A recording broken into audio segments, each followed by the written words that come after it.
The aroma of lavender and vanilla filled the air, a scent specifically chosen for Samantha, a reminder of our honeymoon in Provence. I adjusted the flame beneath the simmering coq au vin, the rich burgundy sauce bubbling invitingly. Everything had to be perfect. Tonight was the prelude to our Valentine's Day celebration, a small, intimate dinner just the two of us, a precursor to the grand surprise I had planned. The table was set with our finest china, the crystal glasses gleaming in the soft candlelight.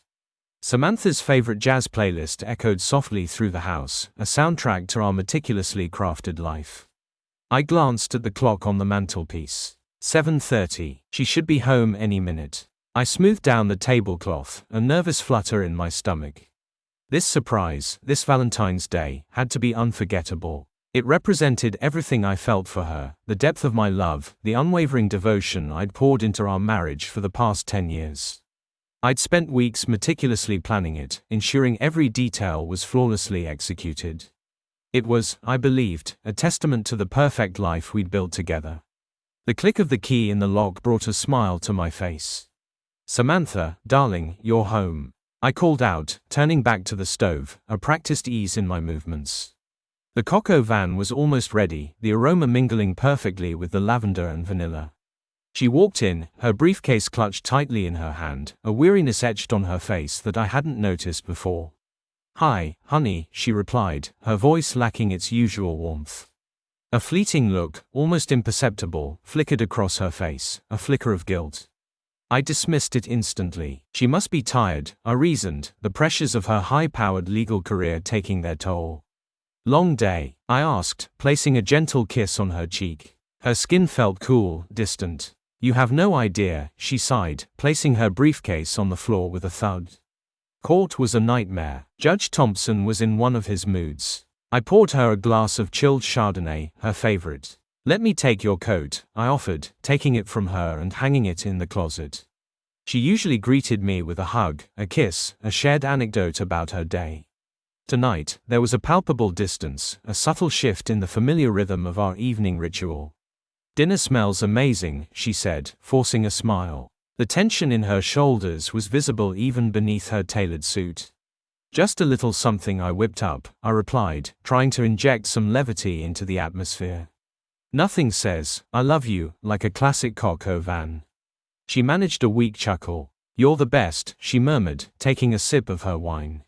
Her eyes darted around the room, avoiding my gaze. As we ate, I filled the silence with stories about my day, anecdotes from the office, amusing observations about our neighbors. She responded with polite nods, her attention seemingly elsewhere. The easy banter that usually flowed between us felt strained, forced. I pushed the nagging feeling of unease aside, attributing it to my own anticipation for the Valentine's Day surprise. I'd put so much into it, invested so much of myself, that perhaps my nerves were getting the better of me. It was, after all, going to be perfect. "So," I began, a playful glint in my eye, "are you excited for Valentine's Day?" Her hand froze mid-air, her fork clattering against the china plate. "Of course," she stammered, her eyes widening slightly. "Why wouldn't I be?" "No reason," I chuckled, reaching across the table to take her hand. I have something special planned. Something truly unforgettable." She squeezed my hand, her touch lacking its usual warmth. "I can't wait," she whispered, her voice barely above a murmur. Her eyes darted to the clock on the wall, a subtle gesture that didn't escape my notice. After dinner, she excused herself, claiming a headache. I watched as she retreated upstairs, the click of the bedroom door echoing in the sudden silence of the house. The lavender and vanilla scent hung heavy in the air, a stark contrast to the unsettling feeling that had begun to take root in my gut. I cleared the table, the clatter of the dishes a jarring counterpoint to the jazz music still playing softly in the background. The perfect facade of our evening, of our life, felt brittle, as if a single touch could shatter it into a million pieces. I poured myself another glass of wine, the rich burgundy liquid swirling in the crystal glass, mirroring the swirling doubts that were beginning to cloud my mind. The fleeting look of guilt on her face when she arrived home, the forced smile, the distant touch, the sudden headache, these small details, insignificant on their own, coalesced into a growing sense of unease. I dismissed it, of course. I told myself it was just my imagination, my own anxieties playing tricks on me. Samantha loved me. We had the perfect life. Didn't we? The clink of ice against glass punctuated the silence as I took another sip of wine.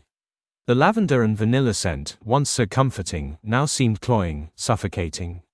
I looked around the beautifully decorated dining room, at the flickering candlelight, the gleaming silverware, the empty chairs. The scene, once so idyllic, now felt staged, artificial. The perfect facade of our life, the one I had so carefully constructed, was starting to show its cracks. And I had a terrible feeling that what lay beneath was far from perfect. The following week passed in a blur of forced smiles and carefully constructed normalcy. I continued with the charade, playing the role of the devoted husband, planning the elaborate Valentine's Day surprise while a knot of suspicion tightened in my gut. Samantha's behavior remained unchanged. The late nights, the hushed phone calls, the vague excuses, they became a constant, irritating hum in the background of our meticulously crafted life.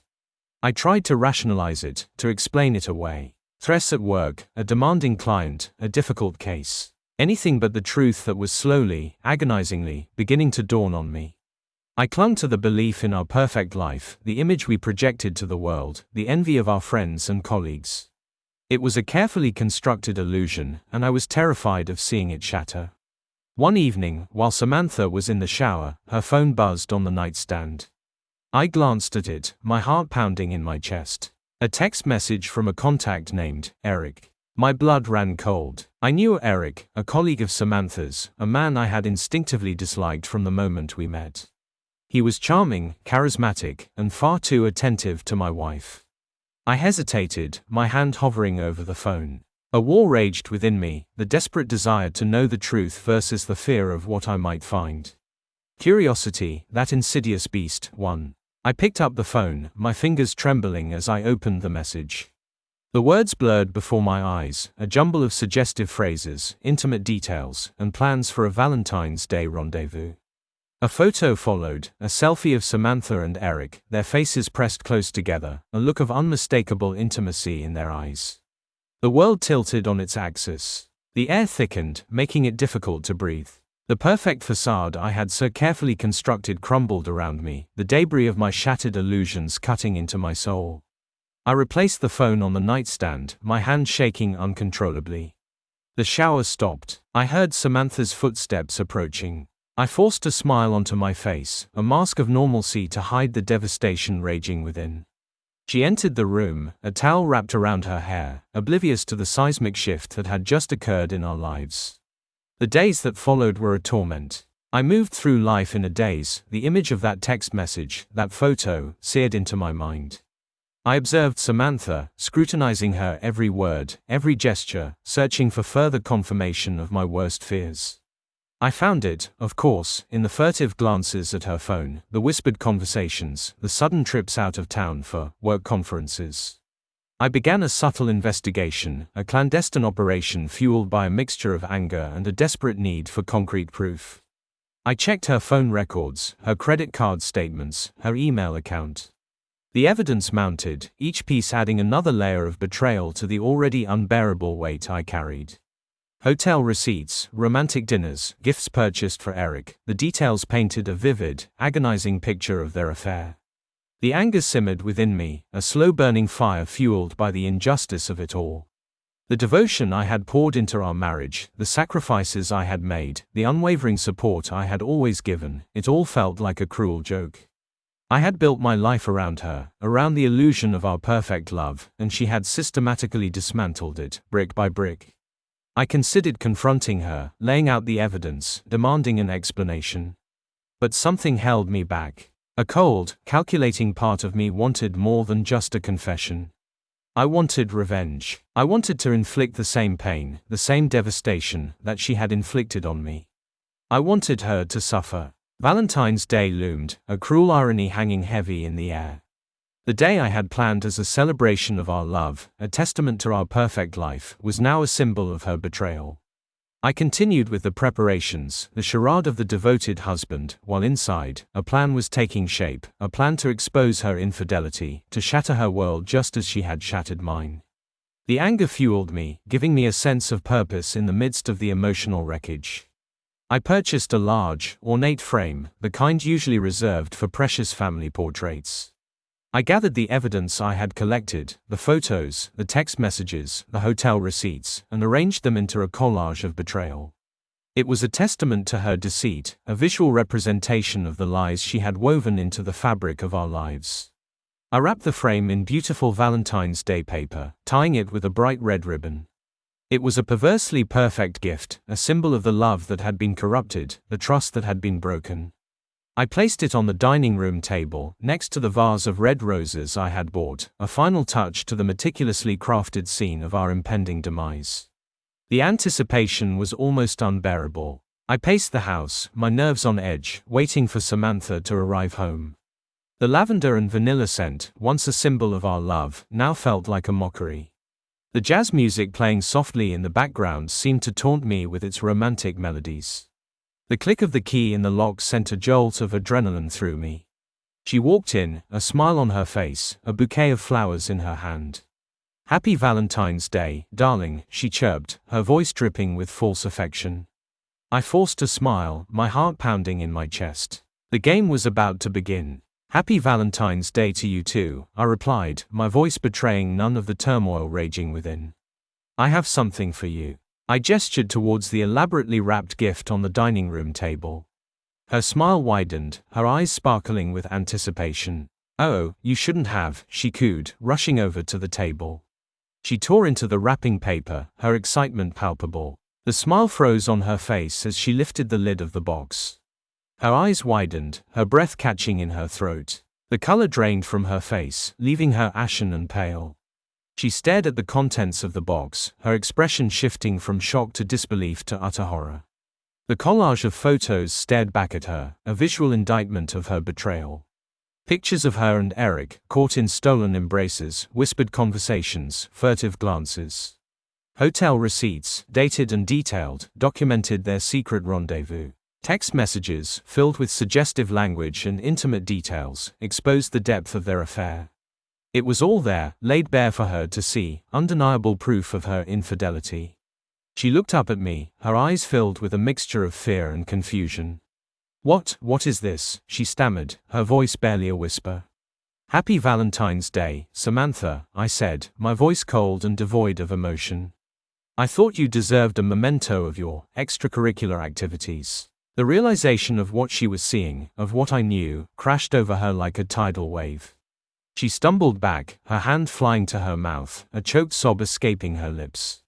Denial flickered in her eyes, a desperate attempt to cling to the remnants of her carefully constructed lies.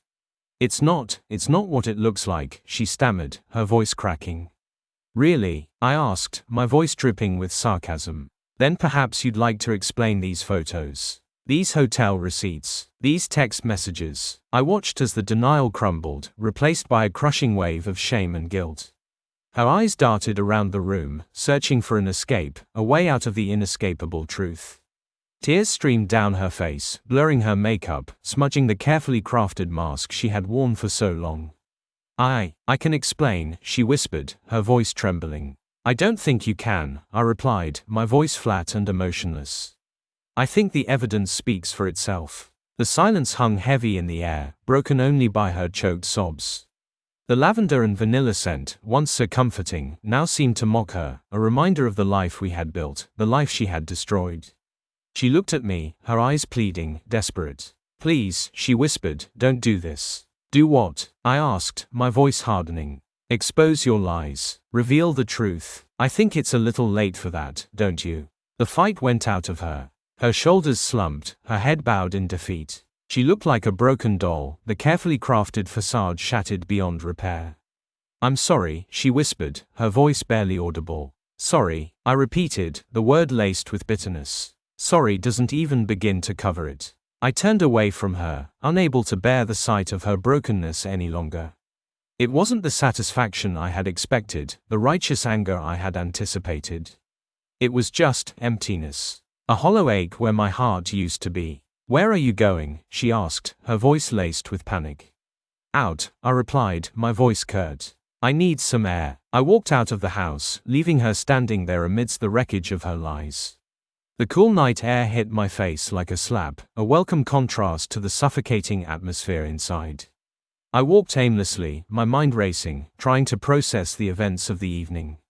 The image of her face, contorted in shock and shame, kept flashing before my eyes. The sound of her choked sobs echoed in my ears. The lavender and vanilla scent clung to my clothes, a haunting reminder of the life we had lost. I didn't know where I was going, what I was going to do. All I knew was that I couldn't stay in that house, in that life, any longer. The perfect facade had crumbled, and there was nothing left but the bitter ashes of betrayal. I walked for hours, the city lights blurring around me. The cold night air numbed my senses, providing a temporary reprieve from the emotional turmoil raging within. I ended up at a bar, a dimly lit, smoky place I had never been before. I ordered a drink, the strong whiskey burning a path down my throat, a momentary distraction from the pain. I sat there for a long time, nursing my drink, watching the other patrons, their lives unfolding around me. They laughed, they talked, they danced, oblivious to the devastation I carried within. I envied their normalcy, their uncomplicated lives. I thought about Samantha, about the life we had built together. The laughter, the shared dreams, the quiet moments of intimacy. It all felt like a distant memory, a faded photograph of a life that no longer existed. The anger returned, a burning ember in the pit of my stomach. It pulsed through my veins, fueling a desire for revenge, a need to make her pay for the pain she had caused. I thought about Eric, her lover, the man who had helped destroy my world. I pictured his smug face, his confident smile, his condescending tone. The anger intensified, morphing into a cold, calculating rage. I finished my drink, the whiskey warming my blood, emboldening my resolve. I knew what I had to do. I had to confront him, to expose his and Samantha's affair, to make him suffer as I had suffered. I paid for my drink and left the bar, the cool night air invigorating me, sharpening my senses. I hailed a cab, giving the driver Eric's address. The city lights streaked past, a blur of color and motion, mirroring the chaotic thoughts racing through my mind. As the cab pulled up to Eric's apartment building, I took a deep breath, steeling myself for the confrontation. The anger burned within me, a righteous fire that would consume everything in its path. I had lost everything, my wife, my home, my life.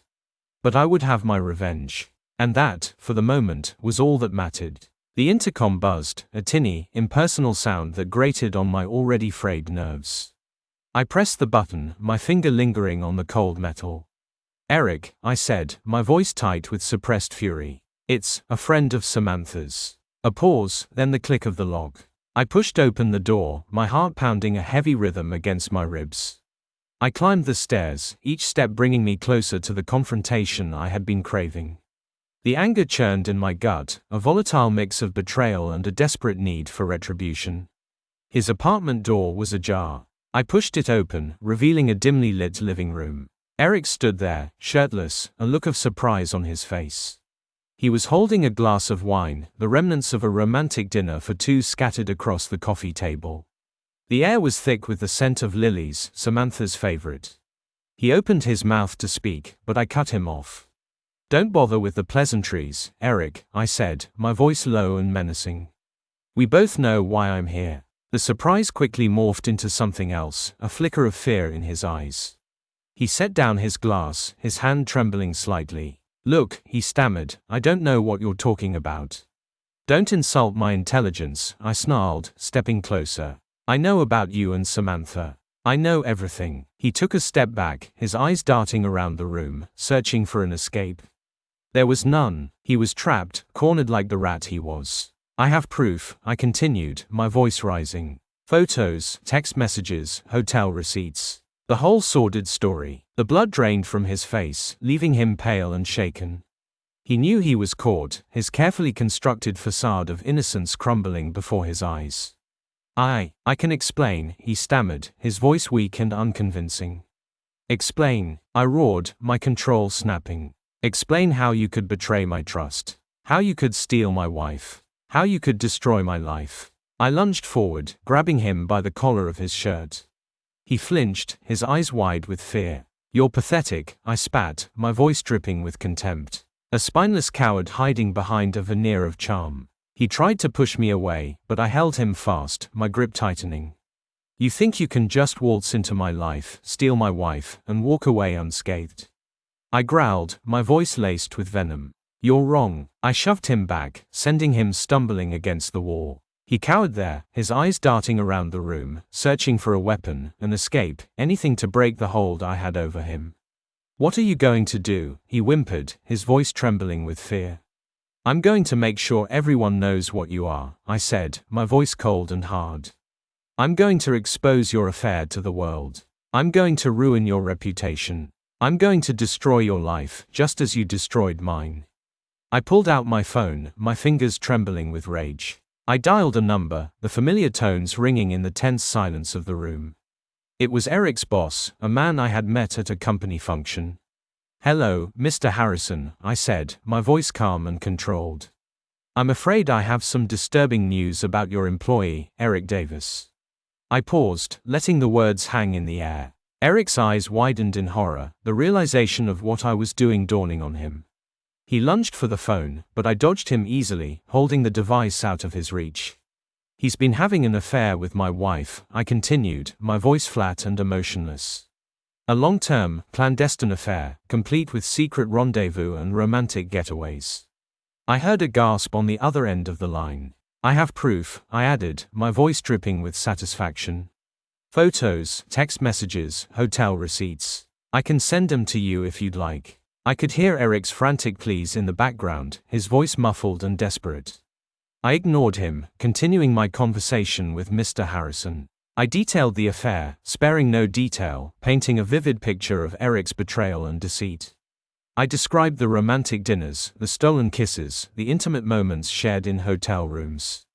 Mr. Harrison's voice was tight with disbelief and disgust. He thanked me for the information, promising to investigate the matter thoroughly. I hung up the phone, a grim satisfaction settling over me.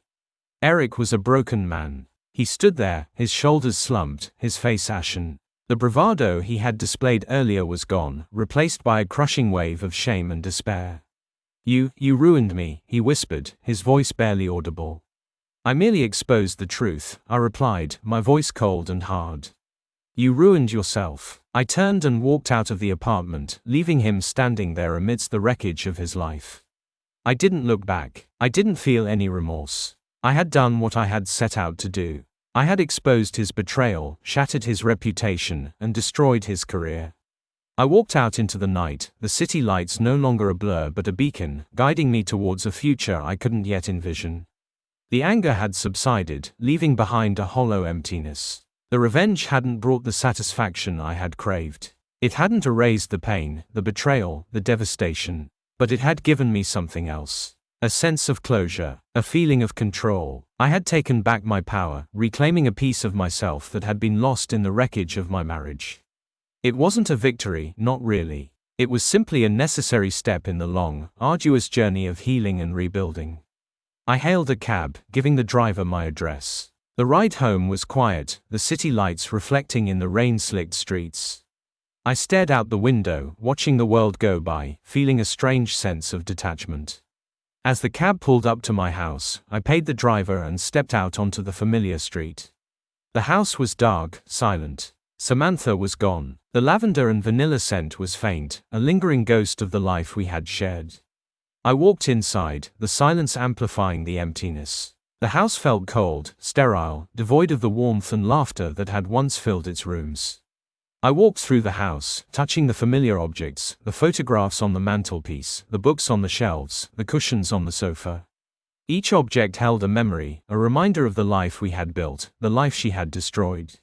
I went upstairs to the bedroom, the scent of her perfume still lingering in the air. I opened her closet, the clothes hanging there, a silent testament to her absence.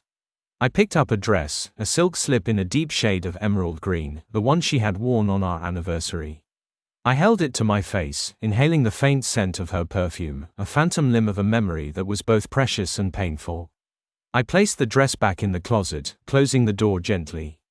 I walked over to the window, looking out at the city lights, the same lights I had watched from Eric's apartment. The city seemed different now, somehow. Smaller, less vibrant. Or maybe it was just me. I turned away from the window, the emptiness in the room pressing down on me.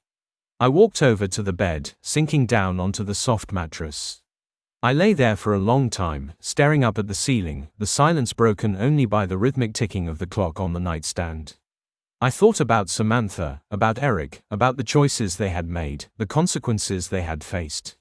I thought about the pain, the betrayal, the devastation. And I thought about the long, difficult road ahead, the journey of healing and rebuilding that lay before me. I didn't know where it would lead, what the future held. But I knew one thing. I would survive. I would pick up the pieces of my shattered life and put them back together, one by one. I would find my way back to myself, to the man I was before the betrayal, the man I could be again. The first rays of dawn filtered through the window, painting the room in a soft, ethereal light. I closed my eyes, letting the silence wash over me, a fragile peace settling in the midst of the wreckage. The journey wouldn't be easy, but I was ready to begin. The silence of the house was deafening, a stark contrast to the vibrant life that had pulsed within these walls just days ago. Now, only echoes remained. The ghost of laughter, the phantom scent of Samantha's perfume, the lingering memory of shared meals at the dining room table. I moved through the rooms like a specter, haunting my own past. The legal proceedings were a blur. The paperwork, the depositions, the finality of the divorce decree. Each signature, each stamp, felt like a nail in the coffin of our shared history. There was a strange detachment, a sense of unreality, as if I were watching someone else's life unfold. The anger had dissipated, replaced by a pervasive numbness, a dull ache in the place where love had once resided. Friends and family rallied around, offering words of comfort, shoulders to cry on, casseroles and condolences. Their sympathy was a balm, a temporary reprieve from the isolation that threatened to engulf me. Yet, beneath the surface, a sense of shame lingered. The shame of being the one left behind, the one whose perfect life had crumbled into dust. The whispers followed me, the knowing glances, the veiled pity. I could feel their judgment, their unspoken questions. Was I blind? Did I not see the signs? How could I have been so foolish? The weight of their scrutiny was heavy, an added burden to the weight I already carried. Work became a refuge, a welcome distraction from the wreckage of my personal life. I immersed myself in projects, deadlines, the minutiae of corporate life. The routine was a lifeline, a semblance of normalcy in a world that had been turned upside down. It was a way to silence the whispers, to escape the pitying glances, to reclaim a sense of control in a life that felt increasingly out of my grasp. The house felt too big, too empty. The memories clung to the walls, whispering in the silence. I sold it, the transaction a symbolic severing of ties, a final goodbye to the life we had built, the life she had betrayed. The proceeds went into a new beginning, a smaller apartment in a different part of town, a blank canvas upon which to paint a new future. The nights were the hardest. The silence amplified the loneliness, the memories more vivid in the darkness. Sleep became a luxury, a fleeting escape from the reality I couldn't bear to face. I filled the empty hours with books, movies, anything to distract me from the thoughts that plagued me, the questions that haunted me. Therapy provided a safe space to unpack the emotional baggage, to dissect the wreckage of my marriage, to explore the complexities of betrayal and forgiveness. It was a slow, painful process, peeling back the layers of hurt, anger, and shame, exposing the raw wounds beneath. It was a journey of self-discovery, a path towards healing and wholeness. I started running. Long, solitary runs through the city streets, pounding the pavement, pushing my body to its limits. It was a physical release, a way to channel the pent-up emotions, to exorcise the demons that haunted me. The rhythm of my feet against the pavement became a meditation, a mantra, a way to find peace in the midst of the chaos. I reconnected with old friends, people I had neglected during the years of my marriage. Their friendship was a lifeline, a reminder that I wasn't alone, that there were people who cared, people who valued me for who I was, not for the facade I had presented to the world. I started exploring new interests, hobbies I had always wanted to pursue but never had the time. Photography, painting, learning a new language. It was a way to rediscover myself, to explore different facets of my personality, to create something new and beautiful out of the ashes of the old. The city became my playground, a place to explore, to discover, to reinvent myself. I frequented museums, art galleries, and concerts, immersing myself in the vibrant energy of urban life. I met new people, forging new connections, building a new social circle, a network of support and camaraderie. Slowly, gradually, the pain began to recede. The sharp edges of betrayal softened, the raw wounds began to heal. The memories, once so painful, became less vivid, less intrusive. They were still there, a part of my story, but they no longer defined me. I started dating again, tentatively at first, hesitant to open myself up to the possibility of love again. There were awkward encounters, disappointing dates, and fleeting moments of connection. It was a process of trial and error, a journey of rediscovering intimacy, of learning to trust again. I learned to forgive, not for Samantha's sake, but for my own. Forgiveness wasn't about condoning her actions, it was about releasing the anger, the bitterness, the resentment that had been poisoning my soul. It was about letting go of the past, freeing myself from the shackles of betrayal, and moving forward with my life. I learned to love myself again, to appreciate my strengths, to accept my flaws, to embrace the person I had become in the aftermath of the betrayal. It was a journey of self-acceptance, of recognizing my worth, of realizing that I was deserving of love and happiness. The scars remained, a permanent reminder of the pain I had endured. But they were also a testament to my resilience, my strength, my ability to overcome adversity. They were a symbol of the journey I had taken, the lessons I had learned, the person I had become. I found a new apartment, a bright, airy space filled with light and laughter. I decorated it with my own personal touches, creating a sanctuary, a place of peace and serenity. It was a symbol of my new beginning, a physical manifestation of the life I was building, the future I was creating. I discovered a new appreciation for the simple things in life. The warmth of the sun on my face, the laughter of children playing in the park, the beauty of a sunset over the city skyline. I learned to savor each moment, to appreciate the present, to find joy in the everyday. I reconnected with my passions, the things that made me feel alive. I pursued my career with renewed vigor, finding fulfillment in my work, using my skills and talents to make a difference in the world. I explored my creative side, expressing myself through photography and painting, finding solace in the act of creation. I built new relationships, forging meaningful connections with people who valued me for who I was, not for the facade I had presented to the world. I found love again, a love that was different from the love I had shared with Samantha, a love that was stronger, more resilient, more authentic. It wasn't a happily ever after, not in the traditional sense. It was a story of resilience, of healing, of transformation. It was a story of finding oneself in the midst of loss, of rebuilding a life from the ashes of betrayal. It was a story of learning to love again, not just another person, but oneself. And in that, I found a different kind of happily ever after, a happiness that was deeper, more meaningful, more enduring. A happiness that was born out of pain, forged in the fires of betrayal, and tempered by the wisdom of experience. A happiness that was truly my own.